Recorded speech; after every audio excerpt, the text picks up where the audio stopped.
नमस्कार दोस्तों। कल हम लोगों ने पढ़ा था समुच्चय सिद्धांत में कि सम्मिलित समुच्चय, सर्वनिष्ठ समुच्चय क्या होता है, अंतर समुच्चय क्या होता है, पूरक समुच्चय क्या होता है। ठीक है, तो एक बार जल्दी से रिवीजन कर देते हैं, उसके बाद आगे निकलते हैं। चलिए देख लीजिए, सम्मिलित समुच्चय क्या होता है। सम्मिलित यूनियन सेट कहा जाता है, जैसे ए यूनियन बी, तो ये होता है सम्मिलित समुच्चय। ठीक है, और सर्वनिष्ठ समुच्चय को ए इंटरसेक्शन बी, इसे पढ़ा जाता है इंटरसेक्शन। याद रखें, इंटरसेक्शन, इंटरसेक्शन ऐसे। और इसको पढ़ा जाता है यूनियन, यूनियन। ठीक है, तो ये यू की तरह होता है यूनियन, इंटरसेक्शन। इंटरसेक्शन का मतलब है सर्वनिष्ठ, ये होता है सर्वनिष्ठ। और यूनियन का मतलब होता है सम्मिलित या संघ, सम्मिलित या संघ समुच्चय। ठीक है, तो देखिए जैसे ए बराबर दिया हो 1 2 3 4 5 और बी बराबर दिया हो 2 4 6 7। अगर ए यूनियन बी कहा जाए तो इसका मतलब ये होता है कि ए और बी के सभी सदस्य लिखना है, किसी को छोड़ना नहीं है। ए का भी सदस्य हो, बी का भी सदस्य हो, परंतु एक सदस्य एक से अधिक बार नहीं लिखने हैं। इसका मतलब ये है कि कोई सदस्य ए और बी दोनों में होगा तो केवल एक ही बार लिखेंगे, एक से अधिक बार नहीं लिखेंगे। चलिए तो हम लिख देते हैं 1 2 3 4 5, पहला का सभी लिख देते हैं और उसके बाद इसमें मिलाते जाएंगे। 2 इसमें लिखा है तो नहीं लिखना है, 4 इसमें लिखा है तो नहीं लिखना है, 6 इसमें नहीं लिखा है तो बढ़ा देंगे, 7 इसमें नहीं लिखा है तो बढ़ा देंगे। बस ये हो गया ए यूनियन बी। अगर ए इंटरसेक्शन बी लिखना है तो ए इंटरसेक्शन बी, इन दोनों में जो कॉमन है तो कॉमन कौन सा है देख लिया जाए। एक है क्या, इसमें नहीं है। 2 इसमें है यानी 2 लिखेंगे। 3 इसमें नहीं है। 4 इसमें है तो यहाँ 4 लिखेंगे। 5 इसमें नहीं है तो बस 2 और 4, ये इंटरसेक्शन हो गया। क्लियर है।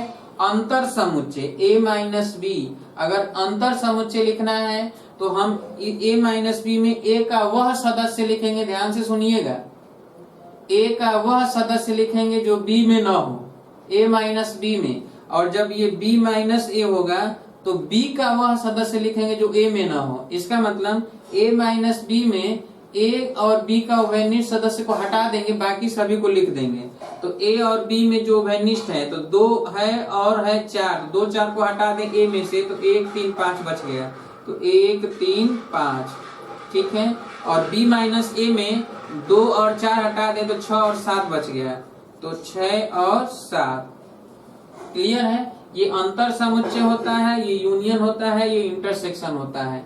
ठीक है, और जब समष्टि समुच्चय दिया हो ऐसे 1 2 3 4 5 6 7 8 9, मान लेते हैं समष्टि समुच्चय है और ये ए है। ए मान लेते हैं 1 2 3 5 दिया हो और ए डैश पूछा जाए तो ए डैश ए का पूरक समुच्चय कहलाता है। क्या कहलाता है?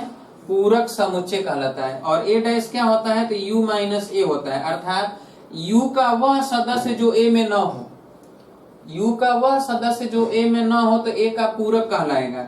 इसका मतलब ये है कि 1 2 3 5 इसमें से हटा दें तो 1 2 3 5 तो बचेगा क्या, 4 बचेगा और 6 से लेकर 9 तक। तो यहाँ पर लिख दें 4 6 7 8 9, तो ये हो गया क्या, ए डैश। ये क्या हो गया, ए डैश हो गया। इसी तरह अगर हमें बी डैश, बी का पता होगा तो बी डैश निकाल लेंगे, सी का पता होगा सी डैश निकालेंगे, तो ये पूरक समुच्चय कहलाता है। क्या कहलाता है? पूरक समुच्चय। अब हम आएंगे, देखेंगे कि वेन आरेख और कुछ फार्मूला, ध्यान समझिएगा, बहुत इंपॉर्टेंट है। ठीक है, तो चलिए वेन आरेख हम लोग समझ लेते हैं। ठीक है, वेन आरेख क्या होता है इसे समझ लेते हैं और कुछ न्यूमेरिकल सॉल्व किया जाएगा। तो वेन आरेख क्या होता है? वेन आरेख तो देखिए डायग्राम खींचा जाता है। जैसे अगर कोई भी जो समष्टि समुच्चय होता है उसे U से डिनोट करते हैं, और U को हमेशा आयताकार बनाया जाता है, याद रखिएगा आयताकार। ठीक है, समष्टि समुच्चय जितना भी समुच्चय होता है, कोई भी समुच्चय लिखेंगे वह किसी न किसी समष्टि समुच्चय का उप समुच्चय होता है, और जो समष्टि समुच्चय होता है उसको U से डिनोट करते हैं और उसको आयत बनाया जाता है। क्या बनाते हैं? आयत। ठीक है।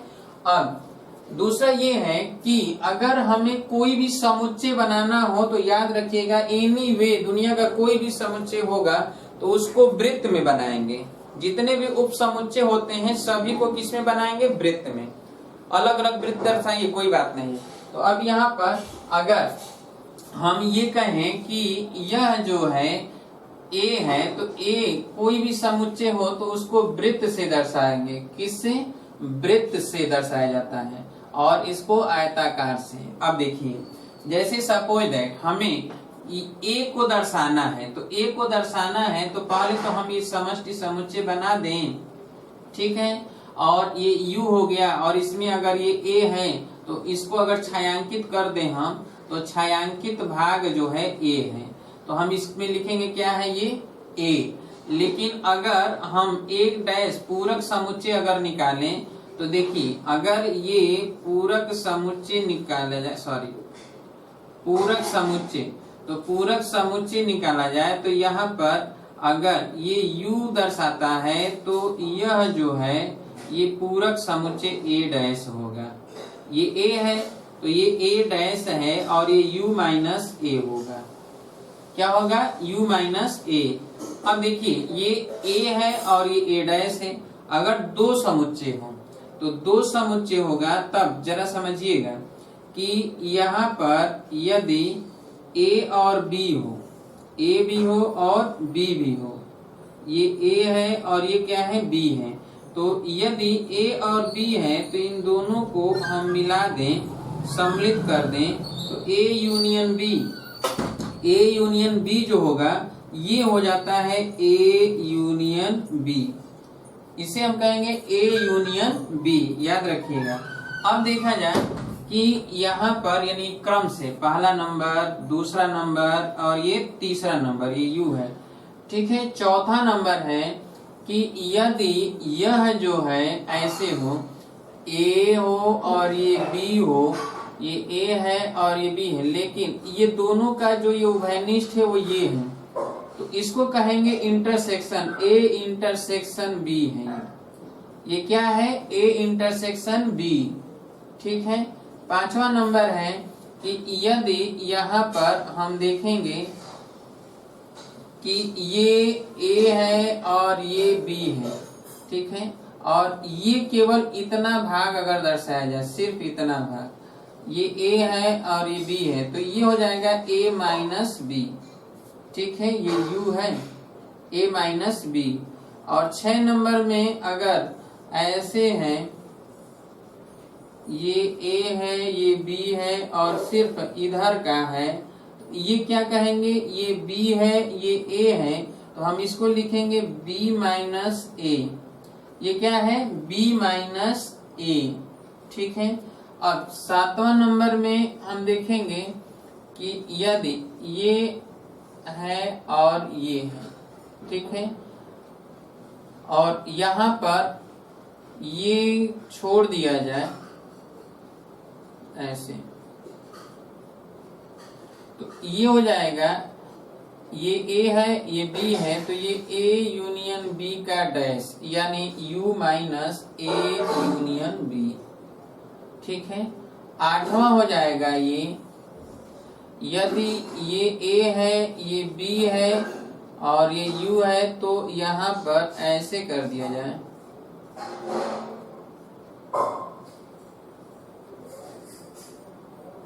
इस तरह, यानी ये भाग बचा है, ये A है और ये B है, तो ये हो जाएगा A इंटरसेक्शन B का डैश, यानी U minus A intersection B। ठीक है। और इसी प्रकार यदि यहाँ पर ये ऐसे बने कि ये A है, ये B है, ध्यान समझिएगा, और यहाँ पर है, अब दो दो को लेकर एक साथ ऐसे हम बना रहे हैं, ठीक है, इस तरह। तो ये क्या है, ये ए डैश है, ए डैश बराबर यू माइनस ए। इसी तरह 10 नंबर हम बनाएंगे, तो 10 नंबर में ये ऐसे अगर है,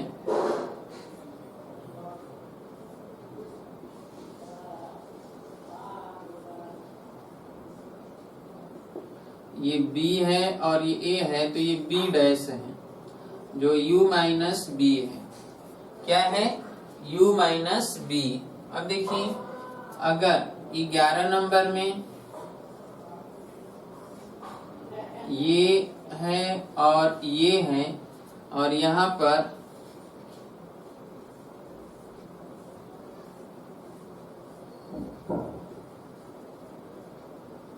ये है, तो ये a है और ये b है, अगर तो ये तो a माइनस बी, तो a माइनस बी को छोड़ दिया गया, तो a माइनस बी का डैश है, तो u minus a minus b, ठीक है। तो 12 नंबर अगर ये ऐसे होता कि ये a है, ये b है, अब जो है b को छोड़ देते, b माइनस a, ठीक है, ऐसे। इसका मतलब ये है कि ये b माइनस ए का डैश है, जो u माइनस बी माइनस ए है। तो लिख लीजिए, ये b है और ये a है। इतना वेन आरेख बनाइए जल्दी से, ठीक है। ये सभी वेन आरेख हैं, छायांकित भाग दिखाया गया है, और छायांकित भाग के लिए सभी लिखा गया है, ठीक है। जल्दी से बनाइए।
हो गया।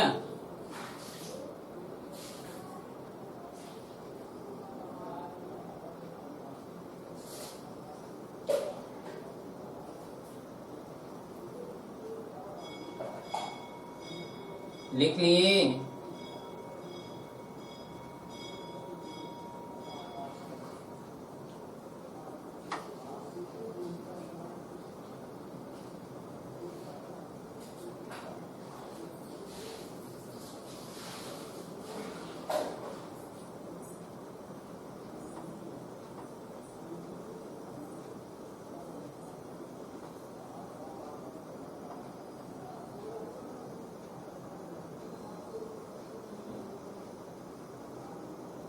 हो गया।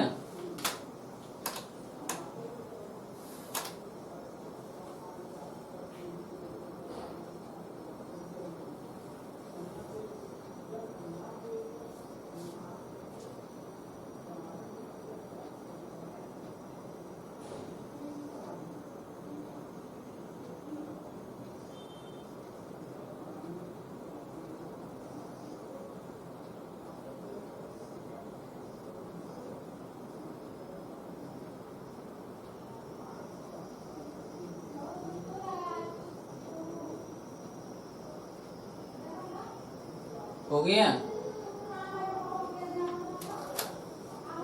12 नंबर तक हो गया।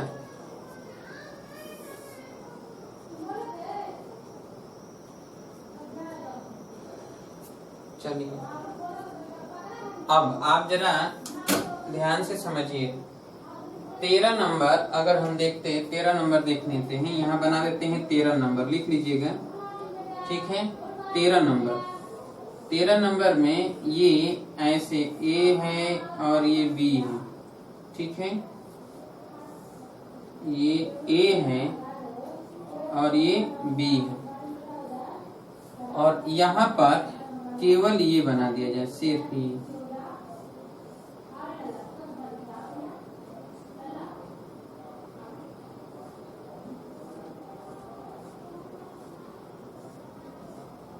सिर्फ ये। ठीक है, अब आप देखिए ये a माइनस बी है और ये b माइनस ए है। यानी या तो हम ये करें कि a और b के यूनियन में से इंटरसेक्शन हटा दें, a यूनियन b में से इंटरसेक्शन क्या करें, हटा दें।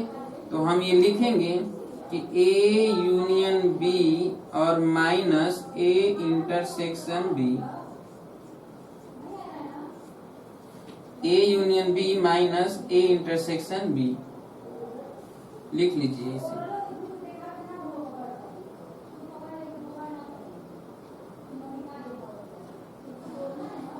हो गया। और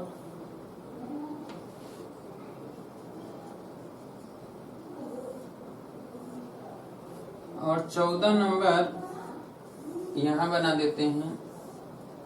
ठीक है, 14 नंबर देखिए ए है, ये बी है। ठीक है, बनाइए, दो गोला ऐसे बनाइए।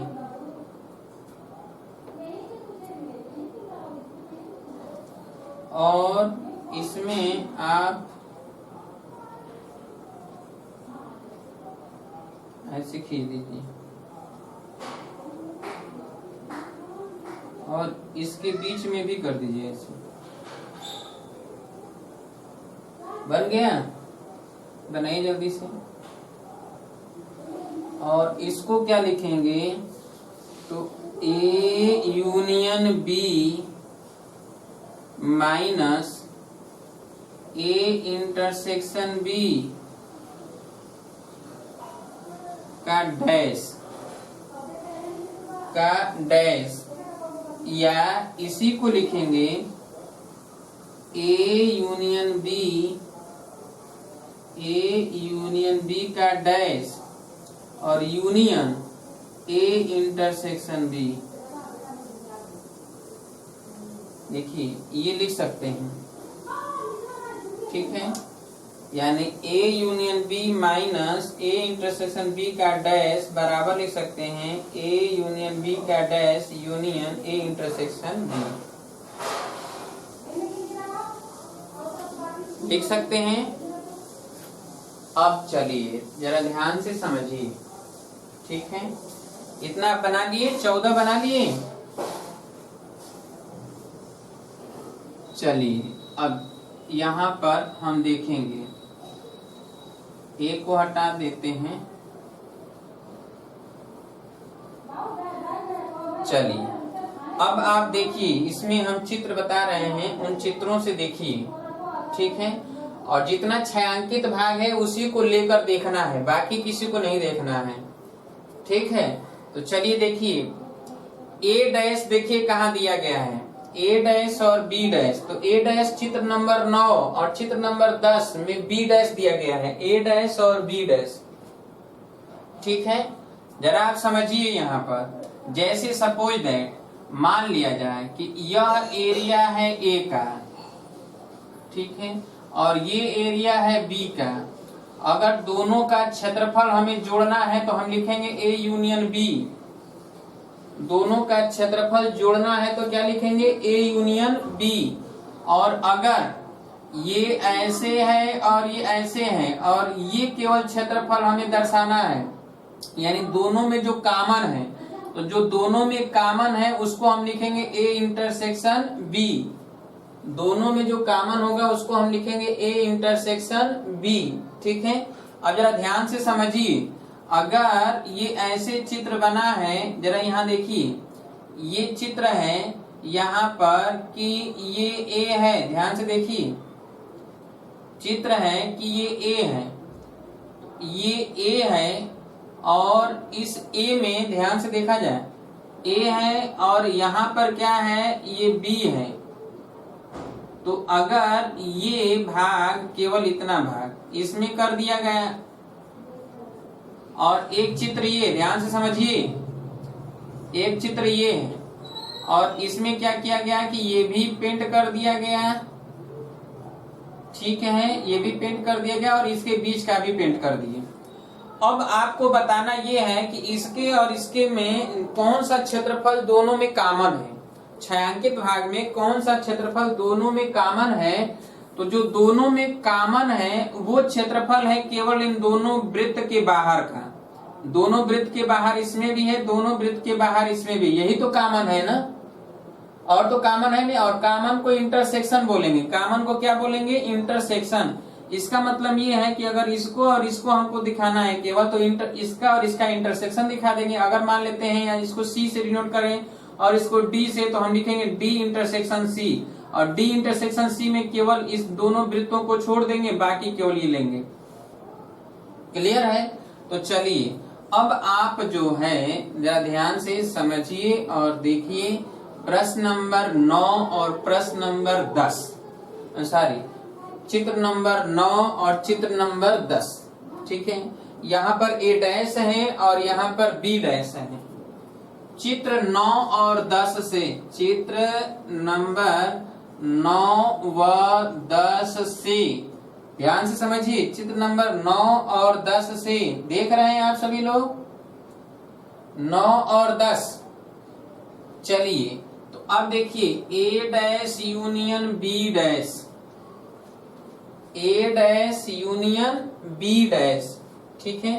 अब आप देखिए कि ए डैश यूनियन बी डैश, तो ए डैश और यूनियन बी डैश, तो ए डैश और यूनियन बी डैश को मिला दें, जितना क्षेत्रफल है अगर मिला दिया जाए, तो ए डैश का क्षेत्रफल और बी डैश का क्षेत्रफल मिलाएंगे। तो अब यहाँ मिलाते हैं और इस क्षेत्रफल को हम लिखते हैं यहाँ पर, देखिए ये क्षेत्रफल मिलाकर यहाँ लिख दें, दोनों को मिलाकर। तो दोनों को अगर हम मिलाएंगे तो क्या होगा, ए डैश और बी डैश।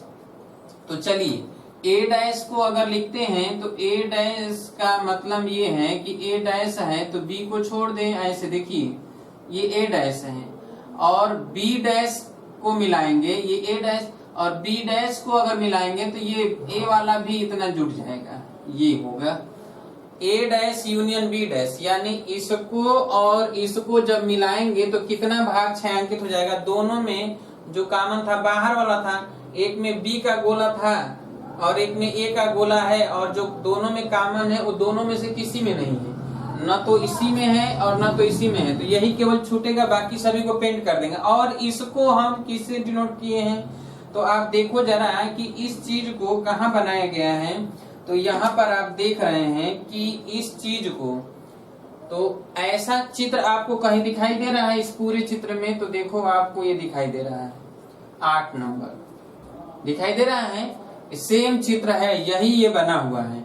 इसका मतलब ये है कि हम चित्र 9, 10 व 8 से, ठीक है, हम ये लिखेंगे कि ए डैश यूनियन बी डैश बराबर क्या लिखा जाएगा, तो ए इंटरसेक्शन बी का डैश, ए इंटरसेक्शन बी का डैश। ठीक है, अब ठीक इसी प्रकार आप देखिए तो ए डैश चित्र 9, 10, ठीक है, चित्र 9, 10 और 7 से, 10 व 7 से। तो चलिए आप देखेंगे कि ए डैश यूनियन बी डैश था, तो ए डैश इंटरसेक्शन बी डैश, ए डैश और बी डैश का इंटरसेक्शन कॉमन देखेंगे तो कॉमन में उभयनिष्ठ में दोनों वृत्त को छोड़ दें, और दोनों वृत्त को छोड़ दें तो यही दिखाई देगा। क्यों? इसमें और इसमें छायांकित भाग में कौन सा ऐसा भाग है जो दोनों में कॉमन है? तो इन दोनों वृत्तों को छोड़ दे तो बाकी दोनों में कॉमन है। इसका मतलब ये है कि ए डैश इंटरसेक्शन बी डैश बराबर चित्र नंबर 7 के बराबर आएगा, यानी ए यूनियन बी का डैश। ये दोनों ही रिलेशन सबसे पहले जो है डिमार्गन्स ने देखा था। किसने देखा था? डिमार्गन ने। इसलिए इनको डिमार्गन्स थ्योरम के नाम से हम जानते हैं। तो लिख लीजिएगा, यह डिमार्गन्स थ्योरम है। प्रमेय, डिमार्गन प्रमेय, इसे ही कहा जाता है डिमार्गन्स प्रमेय। लिख लीजिए।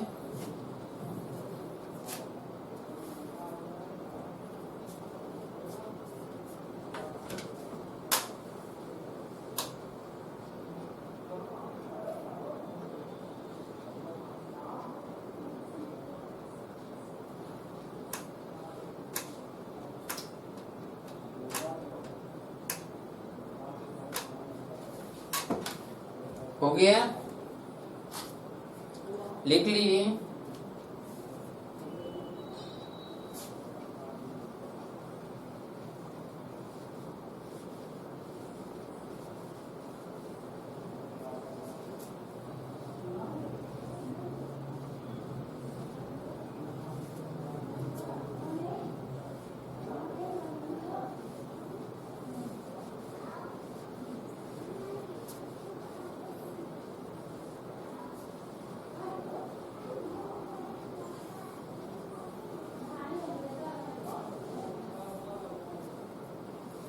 हो गया? चलिए अब देखिए, जब तीन समुच्चय हो तब वेन आरेख बना लिया जाए जरा। ठीक है, ए बी और सी के लिए। तो चलिए पहला नंबर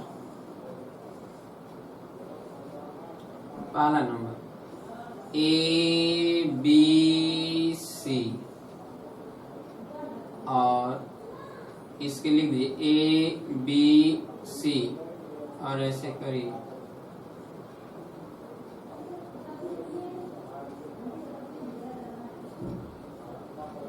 ये A union B union C. ठीक है, अब देखिए दूसरा नंबर,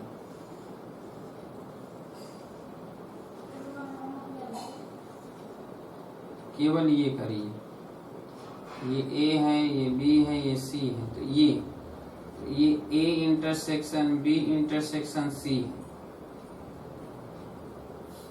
ठीक है, ये ए है, बी है, सी। तीसरा,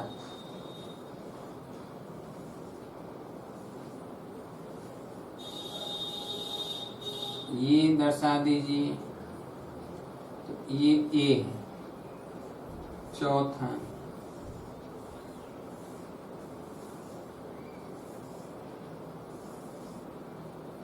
ये बी है,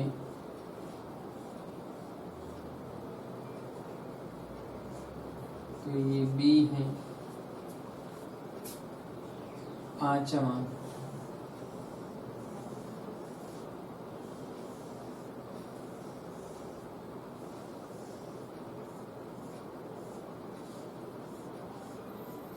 ये सी है। छठा,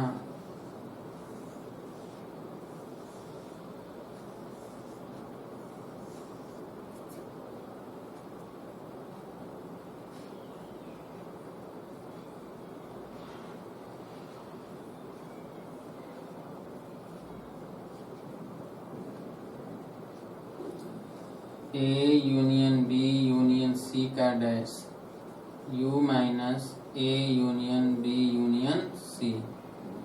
सातवां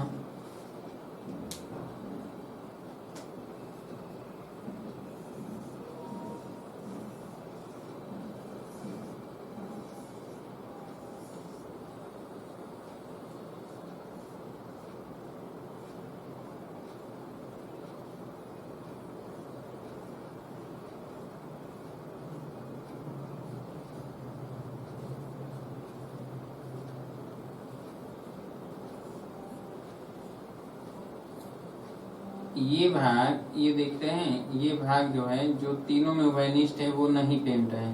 तो A intersection B intersection C का डैश जो U minus A intersection B intersection C लिखा जाएगा। ठीक है। आठवां ये A B C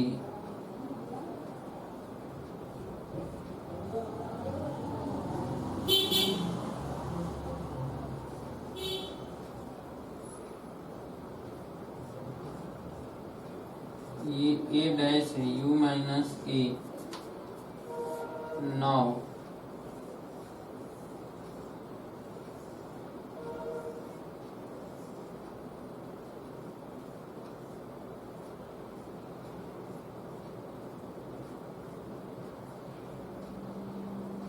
B A C B dash U minus B 10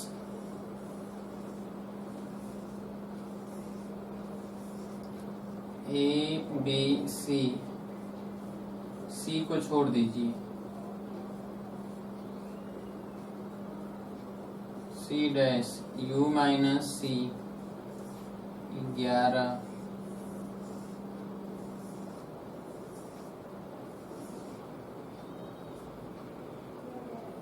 11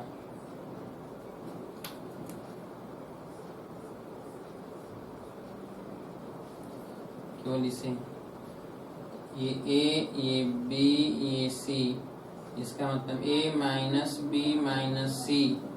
ठीक है। ए माइनस बी माइनस सी या इसी ही लिखेंगे ए माइनस और ये लिख दिया जाए बी यूनियन सी में भी लिख सकते हैं ए माइनस बी यूनियन सी।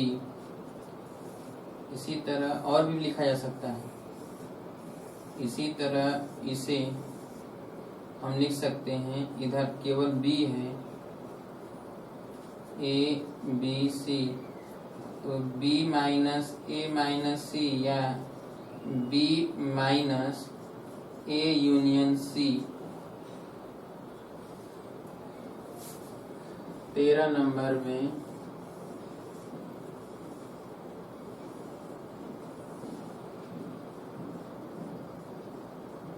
इसको लिखेंगे ये सी है ये ए है ये बी है तो इसको लिखेंगे C minus A minus B या C minus A union B. 14 नंबर ये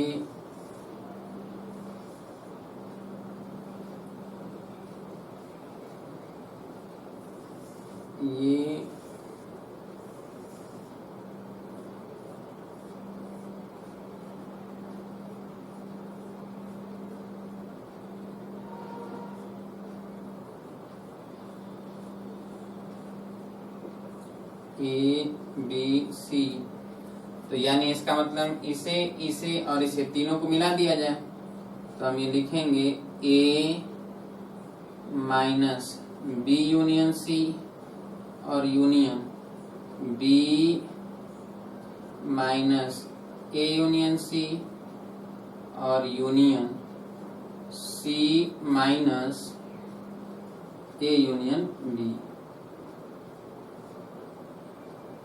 ठीक है।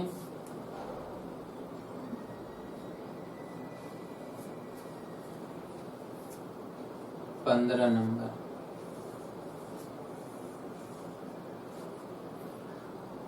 यहाँ ए, ये बी और ये सी, और केवल इसे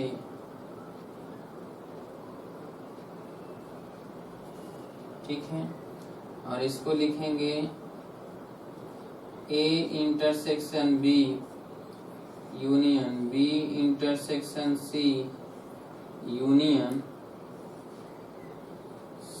ए इंटरसेक्शन सी। बना लीजिए इतना।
हो गया? कर लिए?